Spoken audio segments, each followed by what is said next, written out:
Mais on va faire ça sérieusement. Bien, bonjour à tous et tous. Nous poursuivons cette commission d'enquête sur les agences et autres opérateurs de l'État. Et nous recevons aujourd'hui, cet après-midi, Monsieur Laurent Marcangeli, ministre de l'Action publique, de la fonction publique et de la simplification. Vous êtes le premier membre du gouvernement à être auditionné. Félicitations et merci beaucoup, Monsieur le ministre.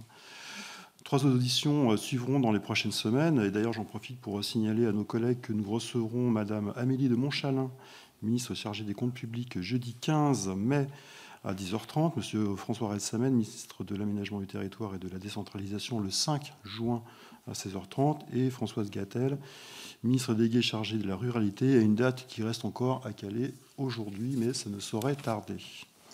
Monsieur le ministre, votre audition est particulièrement importante pour nous. En effet, vos 3 attributions ont fait l'objet de débats dans le cadre de nos travaux. Si nous étudions les agences, les opérateurs et les organismes consultatifs de l'État, c'est bien pour trouver la meilleure manière d'assurer la mise en œuvre de l'action publique, soit dans l'administration centrale et décentralisée, soit dans des organisations plus autonomes sur le terrain. Dans ce cadre, nous avons vite identifié la question de la fonction publique comme très importante.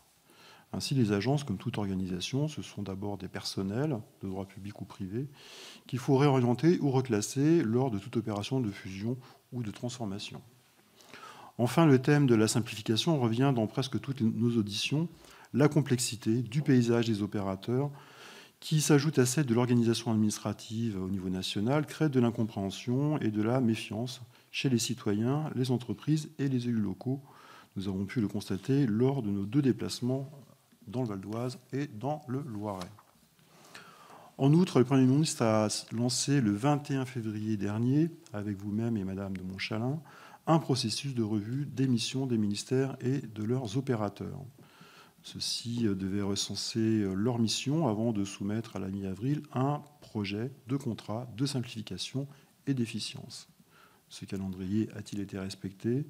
Quelles conclusions en avez-vous tirées pour ce qui concerne les agences et les opérateurs de l'État? Vous représentez également le gouvernement pour l'examen en séance publique du projet de loi de simplification de la vie économique.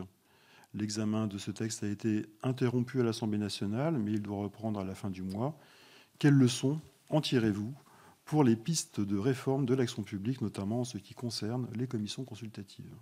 Enfin, comment ne pas évoquer les propos de votre collègue, Madame Amélie de Montchalin, qui, dimanche 27 avril, a annoncé que le gouvernement allait supprimer d'ici la fin de l'année un tiers des agences et opérateurs de l'État qui ne sont pas des universités pour 2 à 3 milliards d'euros d'économies. Puisque vous êtes les 2 ministres qui semblent être en charge du dossier, pouvez-vous nous dire s'il s'agit bien d'objectifs partagés au sein du gouvernement? Par ailleurs, pouvez-vous nous donner plus de détails sur les organismes concernés ainsi que sur la manière dont vous comptez arriver à un tel montant d'économie?